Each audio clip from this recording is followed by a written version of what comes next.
Hello, welcome to NOLA Stamping. I'm Barb Baldwin. Today we're going to be continuing on our Crafty Copycat creations, which is all about starting from the same basic idea, whether it's a sketch, layout, or design, and seeing how many different ways it can be interpreted.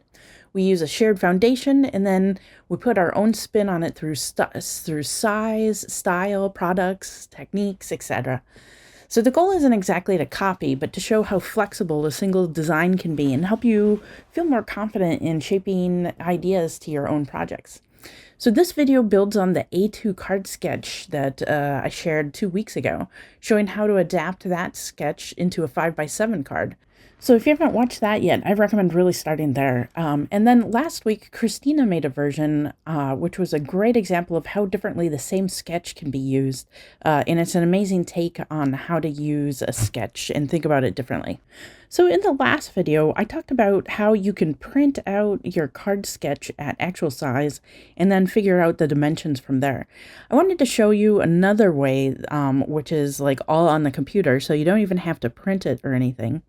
And that is using the free Cricut design space. And you could just go ahead and resketch or import a card sketch into design space and then just draw the squares on top of the actual like image of the sketch. So then you would have the sizes all set. And then if you wanted to convert it into like a 5x7 size, you just take all of those things and then just size it up to the 7 inches. So that's, and then you'd probably want to go ahead and then make the width 5 inches just to make it that true 5x7 size. And then you can sort of play around and make sure that everything looks right to you. And then you just go ahead and click on all the little pieces and parts, and it tells you exactly what size you need to make it. And I always round up or down so that it's the nearest 1/4 of an inch, so that it's a lot easier to do. Okay, so let's go ahead and make our 5x7 card. So for that diamond shape, we're going to make the larger diamond shape just like we did a couple of weeks ago. And we're going to make it a square. So that square is 2 3/4 of an inch by 2 3/4 of an inch. So I'm using a new stamp set from Stampin' Up. It is called A Round of Hellos. It's a January online exclusive, and I thought it was cute, the different things that it has to just go inside of the circle. And you could always cut out a circle, but you know, like sometimes I think the diamond square size works better. So that's what we're gonna do. So I stamped the hellos all in Night of Navy, and then the thank you and the stripes is balmy blue.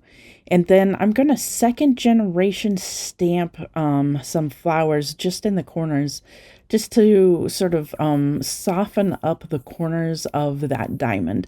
It's a really subtle sort of thing. I'm stamping over on a piece of paper that's off to the side.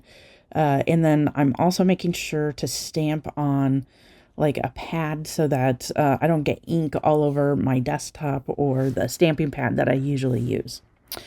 Okay, so let's go ahead and get our pieces and parts. So like I said, I took that A2 card size, and now I have the new dimensions, and I printed them out because, you know, I like keeping different card sketches that I'm going to use over and over again. And then I write the things, the sizes, the different dimensions all down, and I'll put those below in the description so that it'll be easy for you to use, like in the 5x7 size. And then I just use a post-it note and then go back and use them again later on, like when I want to make another card or something else. So let's go ahead and get started. So that bottom A size is going to be 5 inches wide because the card is 5 inches wide. And it's going to be 2 inches tall. I know that it said 1 point something or the other, but just round up because it'll be a lot easier. That B size needs to be 5 inches wide, that the width of that card, by 3/4 of an inch. So we're just doing that. And then I'm gonna take I got those, I got a workshop kit from Stampin' Up, like one of the paper pumpkin ones, and it came with a little stamp dot on in with ink that was Night of Navy. I was like, oh, this is perfect because I can use it to ink up the edges of like different things and use that as the ink pad. Just just as a different way to use the same tools. So that double dovetail is like a little off, so it's 4.5 inches, so it's 1/2 inch skinnier than the actual width of the card by 2 inches. And then we inked up the edges of that. And then that square that goes on top of it is 3 inches by 3 inches. So it is just a quarter, 3 inch, yeah, it's a 1/4 of an inch larger than the white diamond. And then there's my inked up white diamond, and it would look great with just the white diamond on there. I think that card would look really awesome. But I had a couple of the foliage things left over from something else that were cut out using the Night of Navy. And I was like, oh, this is the perfect opportunity to use them behind and just add a little bit of texture to that diamond as we put it down. And since I had a limited number of them, I'm cutting one in half and then just sort of snipping it down to make it look a little bit like it was two different stalks. And then I'm going to go ahead and use some Stampin' Dimensionals, and I'm using up the edges of my dimensional paper so that the diamond will have like a nice square all the way across. I'm super frugal. I love to use all the pieces and parts. Like I know that you're supposed to just use the hexagons, but I say use it all, and it was perfect on this and in that spot. Okay, so the last little thing is the little dovetails at the top, and I've taken a bunch of scraps from that same paper pack, and I've just cut a bunch of dovetails all out, and those are all like 1/2 inch and 3/4 of an inch wide, and I just did the bottom one day. Using my scissors, I just cut up the center and then cut from each side over. And then I'm just going to use a little bit of the tape adhesive to put it down. And I was like, oh, maybe it might be kind of nice to put something behind that foliage, but I like how it looks the way that it is. It doesn't need anything extra.